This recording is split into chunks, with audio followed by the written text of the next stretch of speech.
پیسے ختم ہونے کے بعد مہربان شاہ نے کوئی کام دھندا ڈھونڈنا چاہا، لیکن نشے کی لت کے بعد وہ کوئی بھی کام اچھے طریقے سے پورا نہ کر سکتا۔ نورا نے ایک امیر و کبیر لڑکی سے مہربان کی شادی کروائی۔ اس کے جہیز کا سارا پیسہ بھی وہ دونوں کھا گئے، لیکن جب ان دونوں ماں بیٹا کی اوچھی حرکتیں اس لڑکی کی برداشت سے باہر ہوئیں تو 2 سالہ رومان شاہ کو وہیں چھوڑ خود مہربان شاہ پر حلہ کا کیس کاٹ دیا۔ کیس لڑنے کے پیسے نہ تھے، اس لیے انہیں خاموشی سے حلہ دینی پڑی۔ ایک بار پھر کھانے کے لالے پڑ گئے۔ تھک کر نورا نے دوبارہ شمس شاہ کے گھر گرا لی۔ نورا کو چونکہ وہ طلاق دے چکے تھے، اسی وجہ سے وہ انہیں اپنے ساتھ نہیں رکھ سکتے تھے، لیکن مہربان شاہ نے رومان کو اپنی ماں کے حوالے کیا اور خود زبردستی وہیں رک گیا۔ مقصد صرف ایک تھا کہ شمس شاہ ساری جائیداد اس کے نام کر دے، کیونکہ اس کی ماں اور اس کے مطابق اس جائیداد کا اکلوتا وارث وہ خود ہے، کیونکہ وہ شمس شاہ کی پہلی اولاد تھی۔ مگر شمس شاہ اس معاملے میں خاموش تھے، انہوں نے ایک بار صاف انکار کر دیا تھا، لیکن مہربان شاہ نے اس انکار کو کسی خاطر میں نہ لایا اور نوکروں سے بدتمیزی، گالی گلوچ، گھر والوں سے بد زبانی، بچوں سے برا سلوک، نشے کی لت کو پورا کرنے کے لیے چوری کرنا، یہ سب اس کے روز کا معمول بن گیا تھا۔ گھر کی صاف ستھرائی ماحول میں ایک تناؤ گیا۔ غزالہ نے باتوں میں فرحان کو اس کی غلط نظروں کے بارے میں بھی بتایا تھا۔ پہلے دن سے ہی وہ غزالہ کو عجیب نظر سے دیکھتا تھا، جس سے ہر موقع اب وہ اس کے سامنے کم ہی آتی تھی۔ فرحان نے فی الوقت اسے خاموش رہنے کا بولا، کیونکہ وہ خود بھی مہربان شاہ کی حرکتوں کو بخوبی نوٹ کر رہا تھا، بلکہ یہ کہنا ٹھیک رہے گا کہ برداشت کر رہا تھا۔ لیکن اگر وہ خاموش تھا تو اس کی وجہ صرف اور صرف شمس شاہ تھا۔ اسے بس اپنے باپ کے ایک اشارے کا انتظار تھا۔ جیسے ہی وہ اسے ایک بھی اشارہ دیتا، فرحان شاہ اس گندگی کو گھر سے باہر نکال پھینکتا۔ انہی دنوں لندن سے واپسی کے بعد جب اسرا نے اپنا ویزا جوائن کیا، تب اس کی ملاقات فرحان شاہ سے ہوئی، کیونکہ فرحان شاہ اس سے عمر میں بڑا تھا۔ لیکن ایک جیسا نیچر ہونے کے باعث ان دونوں میں بھی کافی اچھی دوستی کا آغاز ہوا۔ مہم کی پیدائش کو 2 مہینے ہوئے تھے اور ان دونوں کو ہی بزنس میں اچھی کامیابی ملی تھی، اس لیے فرحان شاہ نے اپنے گھر ایک چھوٹے سے گیٹ ٹوگیدر کا انتظام کیا، جس میں اسود کی فیملی موجود تھی۔ 2 مہینے کی مہم، جبکہ روپ اس وقت 8 ماہ کی تھی۔ پہلی بار اسود کی فیملی شامل نشان تھی، لیکن دونوں فیملیز کا اخلاق اچھا ہونے کے باعث ایسا لگ رہا تھا جیسے وہ دونوں فیملیز برسوں سے ایک دوسرے کو جانتے ہیں۔ تبھی وہاں مہربان شاہ آدم کا، جس نے آتے ہی سب سے پہلے قرۃ العین کو سر سے پاؤں تک ناپا۔ اسود نے پہلی فرصت میں ہی اس کی یہ حرکت نوٹ کر لی۔ السلام علیکم بابی جی۔ جیسے وہ قرۃ العین کی طرف بڑھا، اسود کی قہر برساتی نظروں نے اسے وہیں روک ڈالا۔ مہربان شاہ کا حلق تکڑبا ہو گیا۔ چہانے کے بعد اس نے اس گھر والوں کی ناک میں دم کر رکھا تھا کہ ان میں سے کسی نے اسے آج تک ایسی نظروں سے نہیں دیکھا تھا۔ یہ نہ جانے کون آیا تھا جس نے آتے ہی اسے تیور دکھانا شروع کر دیے تھے۔ دماغ میں غصہ بڑھنے لگا۔ اپنے کمرے میں آ کر اس نے نشیلا پاؤڈر سانس کے ذریعے اپنے اندر اتارا۔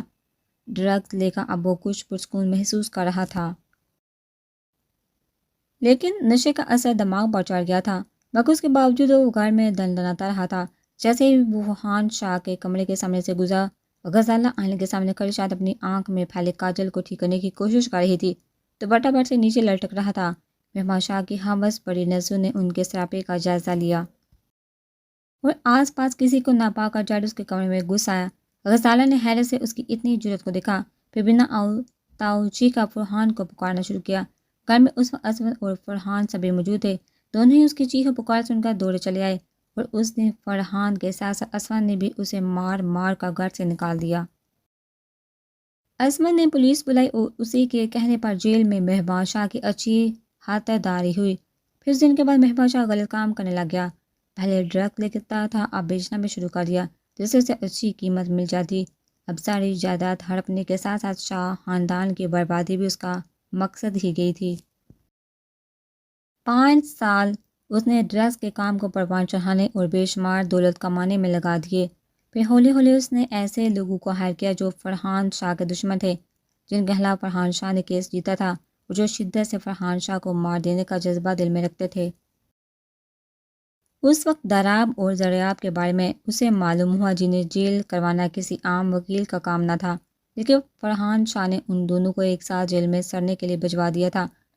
اپنی 15 سالہ بیٹی کو بھی وہ ڈرگس کے دھندے میں انوالو کر چکا تھا۔ اس کا بیٹا بھی اسی جیسا تھا، بچہ ہونے کے باوجود بھی اس میں بچوں جیسی کوئی بات نہ تھی۔ سکول کے زمانے سے خون خرابہ کرنے میں اسے بہت مزہ آتا تھا۔ اس وقت دراب اور زریاب کے ذریعے اسے کسی شوکت اور اس کے بیٹے کے بارے میں معلوم ہوا۔ مہربان نے اس کے بیٹے انور کو بھی اپنے پلان میں شامل کر لیا اور پھر ایک دن شاہ خاندان کی بربادی کا محسوس ہو گیا۔ واچ مین کو وہ پہلے ہی خرید چکا تھا۔ وہ دن شاہ مینشن کے لیے قیامت کا دن ثابت ہوا تھا جب مہربان شاہ اپنے بیٹے رومان، انور، دراب، زریاب اور ایک عدد ایس پی کے ساتھ گنز لیے چہروں پر نقاب چڑھائے بنا کسی رکاوٹ کے شاہ مینشن میں آدم کے۔ خوش قسمتی سے اس دن مصطفیٰ شاہ اسکول گیا تھا اور شمس شاہ بھی کام کے ارادے سے آفس گئے تھے، مگر باقی سب گھر پر ہی موجود تھے۔ چنچل اپنی گیند پھینک کر اندرونی حصے کی طرف بھاگی۔ اسے ان کالے نقاب پوشوں سے ڈر لگ رہا تھا۔ بنا سوچے سمجھے ان سب نے شاہ مینشن کے لوگوں پر گولیوں کی برسات کر دی۔ فرحان شاہ کو انور نے گولی ماری، مگر مہربان شاہ نے ان پر پوری رائفل خالی کر دی۔ ہر طرف چیخو پکار گونج رہی تھی، مگر ان ظالموں کو عورتوں، بوڑھوں یا بچوں میں سے کسی پر بھی رحم نہ آیا۔ غزالہ کے پیٹ میں رومان شاہ نے چاقو مارا تھا۔ دراب اور زریاب نے گھر کے نوکرانی اور عارفہ کو موت کے گھاٹ اتارا۔ بچوں کو بھی چاقو مار کر مار دیا گیا تھا۔ ایس پی اور باقی سب نے مل کر ڈیزل شاہ مینشن کے چاروں اطراف میں چھڑک کر آگ لگا دی۔ سب کچھ جل کر راکھ ہو گیا۔ ہنستا کھیلتا شاہ مینشن اور اس کی خوشیاں جل کر راکھ ہو گئی تھی۔ یہ سب پڑھ کر روب کے پسینے چھوٹ گئے۔ او خدا، ظلم کی انتہا وہ بھی صرف چند پیسوں کے ٹکڑوں کی حد ہے۔ کیا رشتوں سے بڑھ کر بھی کوئی دولت اور جائیداد ہوتی ہے؟ یقیناً نہیں۔ خدا کی طرف سے دیے گئے یہ رشتے انمول ہوتے ہیں جن کی کوئی قیمت نہیں ہوتی۔ ساری دنیا ایک طرف اور اپنوں کو دوسری طرف کر دیا جائے تو ہر لحاظ سے رشتے انمول ہوں گے۔ اس کے بعد کے کچھ صفحات حال ہی سے آگے کیا ہوا تھا اسے جاننے کا تجسس اٹھا۔ چند صفحوں کے بعد دوبارہ سے کچھ لکھا تھا۔ یہ تھا میری فیملی کا تعارف۔ امید ہے میری فیملی کو لے کر تمہارے دل میں جتنے بھی سوال تھے ان کے جوابات تمہیں مل گئے ہوں گے۔ اب میں تمہیں اپنے بارے میں بتاتا ہوں۔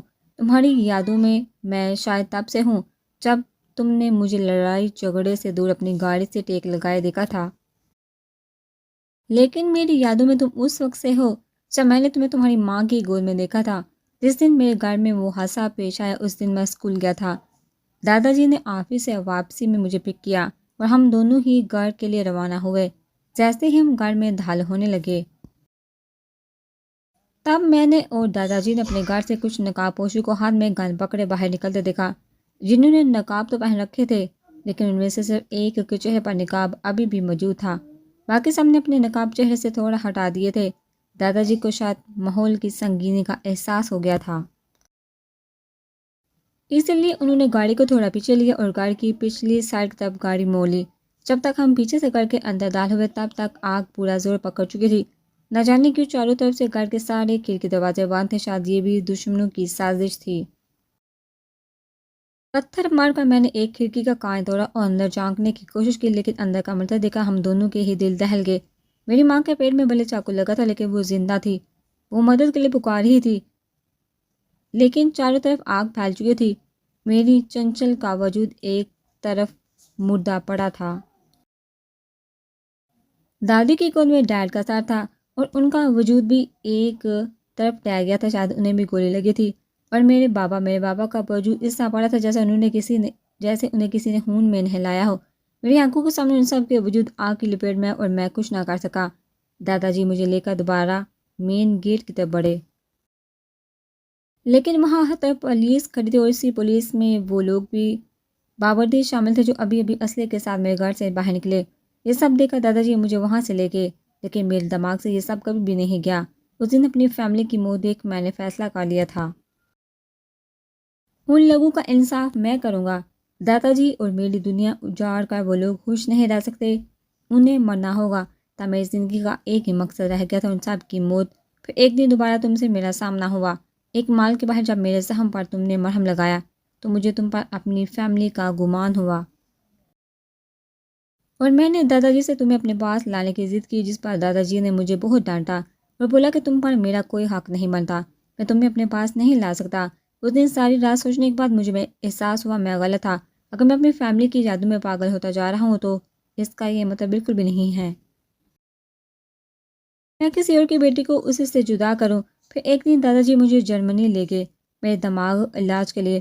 دادا جی نے بولا کہ میرے زندہ رہنے کے چانسز بہت کم ہیں، لیکن مجھے خدا پر یقین تھا۔ مجھے یقین تھا ان ظالموں کو ان کے انجام تک پہنچانے سے پہلے مجھے کچھ نہیں ہو سکتا، اور ویسا ہی ہوا، معجزہ ہو گیا۔ اور برین ٹیومر کے باوجود میں بچ گیا۔ 2 سال بعد ایک بار پھر میں اپنے مشن پر نکلا۔ ملک ملک گھوما کیونکہ وہ سب لوگ پاکستان چھوڑ کر جا چکے تھے۔ کئی بار مجھے پاکستان بھی آنا پڑا، اور اسی وقت میری نظر تم پر پڑی۔ اس وقت تم کالج ڈریس میں 2 پونیاں باندھ کر چیونگم چباتے ہوئے اسکول بیگ سے ہی کسی کی دہلائی کر رہی تھی۔ مجھے اس وقت تم اچھی لگی۔ تمہاری مسکراہٹ میں زندگی کی رمق تھی۔ تمہیں مسکراتا دیکھ میرا دل بھی کیا میں بھی مسکراؤں۔ تب سے میں نے تمہارے معاملات کے بارے میں جانا۔ جب تم اپنے دادا جی کے ساتھ پارک میں جا کر راؤنڈ لگانے کی ریس لگاتی اور چیٹنگ کر کے جیتی، تب میرا دل کرتا میں بھی ہنسوں۔ تمہاری ہی بینچ کے دوسری طرف بیٹھ کر میں تمہاری اور دادا جی کی اوٹ پٹانگ باتیں سنتا، اور میرا دل کرتا میں سارا دن یہیں بیٹھا تمہیں سنتا رہوں۔ میرے دادا جی بھی 7 دن گھر میں اکیلے بیٹھے رہتے تھے۔ انہیں بھی کوئی چاہیے تھا جو اسی طرح ان سے باتیں کرے۔ دادا جی کو فیملی کی ضرورت محسوس ہوتی تھی، اور مجھے تم سے ملنے کے بعد یہ دنیا حسین لگنے لگی تھی۔ جب میں ان لوگوں کے بارے میں سوچتا تو میرا دل خون کے آنسو روتا، لیکن جیسے تمہارا خیال آتا میں پرسکون ہو جاتا۔ دھیرے دھیرے مجھے سمجھ آیا میری زندگی میں میرے دل میں تمہارے لیے شاید بہت خاص جگہ بن گئی ہے۔ اس دن کے بعد میں نے تمہاری تصویر کلیکٹ کرنا شروع کی۔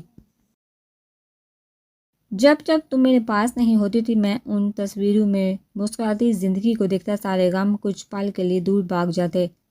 لیکن اپنے مقصد کو انجام دینا بھی بہت ضروری تھا۔ تبھی دراب اور ضریاب کی تلاش میں مجھے لندن جانا پڑا۔ اس وقت میری ملاقات لیزا سے ہوئی، جو کچھ ملاقاتوں کے بعد مجھ سے محبت کی دعوے دار تھی۔ سب سے پہلے تو وہ میرے دشمن کی بیٹی تھی۔ دوسرا وہ لڑکی ٹھیک نہیں تھی، اور ان سب سے پہلے اس کے لیے ہی نہیں بلکہ شاید کسی بھی لڑکی کے لیے میرے دل میں کوئی جگہ نہ بچی تھی، کیونکہ یہ دل تو تمہارا اسیر ہوا تھا۔ اس میں سے تمہارے لیے جذبات امڑتے ہیں۔ یہ دل تمہیں اپنا بنانے، اپنی زندگی میں شامل کرنے کی ضد کر بیٹھا تھا۔ اسی غرض سے میں پاکستان آیا، اور دادا جی کے ساتھ تمہارے گھر میں آن بسیرا کیا۔ لیکن پاکستان آنے کا دوسرا مقصد ان لوگوں کو جہنم وصل کرنا بھی تھا۔ اس تہخانے میں تم وہ پینٹنگ دیکھ چکی ہوگی۔ ہاں ویسا لباس پہن کر میں ہی جاتا ہوں، میں ہی ان لوگوں کو کڈنیپ کرتا ہوں، میں ہی ان سب پر تشدد کرتا ہوں۔ میری وجہ سے ہی وہ لوگ موت کے منہ میں گئے ہیں، لیکن میں نے ان سب کو نہیں مارا۔ ان سب کو ان لوگوں نے مارا ہے جن لوگوں کے ساتھ وہ لوگ پہلے ہی بہت زیادتی کر چکے تھے۔ میں نے جو کچھ بھی کیا ہے اپنوں کے لیے کیا۔ میں نہیں دیکھ سکا کہ میرے گھر والوں کو زندہ درگور کر کے یہ لوگ ہنسی خوشی رہیں۔ مجھے نہیں گوارا گزرا۔ میرے بابا بے قصور ہو کر بھی موت کی نیند سلا دیے گئے، اور یہ لوگ قصوروار ہو کر زندہ رہ کر اس دھرتی کا بوجھ بڑھائیں، پر میری طرح دوسروں کی فیملیز کو بے برباد کر۔ یہ میری زندگی کی سچائی تھی۔ اب یہ تم پر ہے، چاہے مجھ سے نفرت کرو یا محبت، لیکن مصطفیٰ شاہ نے ہمیشہ تم سے محبت کی ہے۔ جانتا ہوں جو بھی میں نے کیا وہ قانون کے خلاف تھا، لیکن جہاں بات اپنوں کی آ جائے وہاں پھر قانون کی کتاب بیکار ہو جاتی ہے۔ جب انسان کے رکھوالے کسی کا گھر اجاڑنے نکل پڑے تو مجھ جیسا انسان آخر کون سا راستہ اختیار کرے گا؟ اس سے آگے شاید پوری ڈائری خالی تھی۔ ایک بوجھل سانس ہار کر کے اس نے ڈائری باندھ کر کے کچھ پل کے لیے آنکھیں میچ لیں۔ میں آپ سے نفرت کیوں کروں گی مصطفیٰ؟ نفرت میں آپ سے کبھی نہیں کر سکتی۔ آپ نے کچھ غلط نہیں کیا۔ اگر میں آپ کی جگہ ہوتی تو شاید اس سے بھی بڑھ کر کچھ کرتی۔ آپ کے یہ سارے راز ہمیشہ میرے سینے میں دفن رہیں گے۔ آج مجھے میرے سارے سوالوں کے جواب مل گئے ہیں، اور یہ بھی سمجھ آ گیا ہے ہمیشہ آپ میرے سوالوں کو گول کیوں کر جاتے تھے، کیونکہ شاید یہ دکھ ایسا ہے جسے بیان کرنے کے لیے لفظوں کا انتہا مشکل تھا۔ 2 سال بعد مشی یار آ جاؤ ادھر اور سنبھالو اپنے اس شیطان بیٹے کو۔ چاند جنجلاہٹ کے مارے کو تیسری بار مشی کو آواز دے چکا تھا، لیکن مجال ہے جو اس نے ایک بار بھی جواب میں ہوں یہاں کی ہو، جبکہ 6 ماہ کے ابرس نے رو رو کر اس کے ناک میں دم کر رکھا تھا۔ چاند ملک سے ایک چھوٹا سا بچہ نہیں سنبھالتا، وہ باتیں کروا لو، مشی نے آتے ہی اسے سخت سست سنائی۔ جہاں مشی کی آواز پر سیکٹوں میں ابرز کا لاؤڈ اسپیکر بند ہوا، وہیں چاند کا منہ بن گیا۔ چاند آپ کیا کرتے ہیں اس معصوم کے ساتھ؟ دیکھیے کتنے پیارے بچوں کی طرح خاموش ہو گیا ہے۔ ابرز کو اٹھا کر سینے سے لگاتے ہی اس نے ایک بار پھر چاند کو سخت گر سے نوازا۔ مشی، تمہارا یہ بیٹا بہت ناٹک خور ہے۔ یہ سارے اس کے ڈرامے ہیں تمہاری نظروں میں میری امیج خراب کرنے کے لیے۔ یہ سب پلان ہے اس کا تاکہ یہ تمہاری نظر میں مجھے ناکارہ ثابت کر سکے۔ چاند نے پہلے تو ابرز کو ایک سخت گر سے نوازا، پھر مشی کے سامنے اپنی پوزیشن کلیئر کرنے کی ناکام سی کوشش کی۔ بس چاند، شرم کرے کہ آپ بھی کچھ بھی وہم پالتے ہیں دماغ میں۔ کچھ کامن سینس نام چیز بھی ہوتی ہے۔ بھلا ایک بچہ اتنا چھوٹا ہوگا اپنے باپ کے خلاف ایسی سازش کیوں کرے گا؟ حد ہوتی ہے، آپ سیدھا سیدھا مان کیوں نہیں لیتے؟ آپ کو بچے سنبھالنے نہیں آتے؟ وہ ہبکی سے گویا ہوئی، ابرز کو گود میں ڈال کر اس کے ماتھے پر پیار سے بوسہ دیا، جبکہ چاند نے قہر برساتی نظروں سے اس چھوٹی سی آفت کو دیکھا جس کا پلان پورا ہونے کے بعد اب وہ سکون سے سونے کی تیاری کر رہا تھا۔ تمہارا یہ بیٹا بہت ناٹک کرتا ہے، ورنہ میری بیٹی بھی تو ہے۔ چاند نے محبت بھری نظروں سے دہلیز میں کھڑی اپنی شہزادی کی طرف دیکھا، جو ہمیشہ طرح خاموشی سے بڑی بڑی شربتی آنکھوں کو اور بڑھا کر یہ ساری کارروائی ملاحظہ کر رہی تھی۔ بچپن سے ہی وہ باقی بچوں سے تھوڑا مختلف تھی، نہ زیادہ رونا، نہ ضد کرنا، شاید یہ چیزیں اس کی فطرت میں ہی نہ تھی۔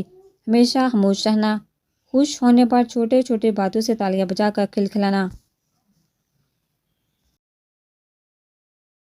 معصوم سی آیت میں اس پورے گھر کی جان بستی تھی، جو بابا کی شہزادی اور مشی کی جان تھی۔ تارا کی وہ مانو بلی تھی، کیونکہ اسے کھانے کی خوشبو کہیں سے بھی کھینچ لاتی تھی، جبکہ سلیم اور چمبیلی کے لیے تو وہ قدرت کا تحفہ تھی۔ ارے میری شہزادی وہاں کیا کر رہی ہے؟ ادھر آؤ بابا کے پاس۔ چاند نے دونوں بازو پھیلا کر اسے اپنے پاس آنے کی دعوت دی، جس پر وہ خاموشی سے چھوٹے چھوٹے بوٹوں کی مدد سے آہستہ آہستہ قدم رکھتی آگے بڑھی۔ ابھی وہ 2 سال کی تھی، بعض دفعہ چلتے چلتے لڑکھڑا جاتی تھی، کئی بار گھٹنوں پر چوٹ لگنے کے بعد وہ آہستہ آہستہ چلتی تھی۔ بیٹھ کے قریب پہنچتے ہی وہ کھلکھلا کر ہنسی، مطلب وہ پہنچ گئی تھی۔ چاند نے آگے بڑھ کر اسے اپنے بازو میں اٹھایا۔ بابا کی شہزادی، اس کا پھولا پھولا گال چوم کر چاند نے اسے اپنی گود میں بٹھایا۔ بابا، میٹھی بلائی کھانی ہے، مطلب ربڑی۔ چلیے جی، میری شہزادی کو ربڑی کھانی ہے، ابھی کہ ابھی اس کی فرمائش پر غور کیا جائے۔ تارا بنا رہی ہے ربڑی۔ آپ کی شہزادی سے انتظار محال ہو رہا تھا، تبھی آپ کے پاس آ کر خاص سفارش لگوائی جا رہی ہے۔ مشی نے بھی ننھی سی آیت کی معصوم چالاکی چاند کے گوشو گزار کر ڈالی۔ ارے باپ رے، اتنی بھوک لگی ہے! جب تک آپ کی میٹھی بلائی تیار ہوتی ہے تب تک آپ چاکلیٹ کھائیے۔ سائڈ ٹیبل کے درازے سے ایک چاکلیٹ نکال کر تھوڑی سی کھولی اور آیت کے ہاتھ میں تھما دی۔ کیا کر رہی تھی تم ابھی تک نیچے؟ چاند کے سوال پر وہ کچھ پل کے خاموش ہوئی۔ چمیلی کی کچھ دوستیں آئی تھی تو وہ انہی سے مجھے ملوا رہی تھی۔ وہ آج بھی چمیلی کو آنٹی جی ہی بلاتی تھی، کیونکہ ماں سے وہ قرۃ العین کو بلاتی تھی۔ میں دیکھ رہا ہوں۔ آج کا ماں تم سے کافی خوش نظر آتی ہیں۔ چاند کھل کر مسکرایا۔ شاید، مگر یہ سب آپ کی وجہ سے ہوا ہے۔ اگر آج بزنس کی دنیا میں میرا نام ہے تو اس کی وجہ صرف آپ ہی ہیں چاند۔ بہت شکریہ میری بے رنگ زندگی میں اتنے سہانے رنگ بھرنے کے لیے۔ اپنے باپ کو یاد کر کے آنکھوں میں ہلکی سے نمی در آئی۔ ارے یار، کتنی بار بولا ہے رویا نہ کرو؟ یہ کام مجھے سب سے زیادہ فضول لگتا ہے۔ آگے بڑھ کر اس نے مشی کی آنکھوں میں آئی نمی کو اپنے پوروں سے چنا۔ گود میں لیٹے ابرز کو شاید اس کارروائی کی بھنک لگ گئی تھی، تبھی ایک بار پھر اس کا ریڈیو آن ہو گیا۔ چاند نے ایک بار پھر قہر برساتی نظروں سے اس کی طرف دیکھا۔ سارا موڈ یہ 1.5 فٹ غارت کر دیتا تھا۔ مشی کو اس کے بگڑے تیور دیکھ ہنسی ہے، لیکن یہی تو زندگی تھی جن میں ان دو جگنوں کی کھٹی میٹھی شرارتوں سے زندگی اور سہانی ہو گئی تھی۔ عبدالہادی، بیٹا آپ اتنے شرارتی کیوں ہیں؟ وہ ہنسی ہوئی، کب سے اس کے پیچھے بھاگ کر تھک گئی تھی۔ ارے ارے، کیا ہو گیا نور؟ کیوں بھاگ رہی ہو میرے گڈے کے پیچھے؟ قرۃ العین کو دیکھتے وہ اس کی ٹانگوں سے چمٹ گیا۔ ماں، آپ اس شیطان کی بالکل بھی سائڈ نہ لیں۔ ابھی ابھی اس کی وجہ سے ہبا کو چوٹ آئی ہے۔ ہبا کو چوٹ آئی ہے؟ اس خبر پر قرۃ العین کی بھی آنکھیں پھیل گئی۔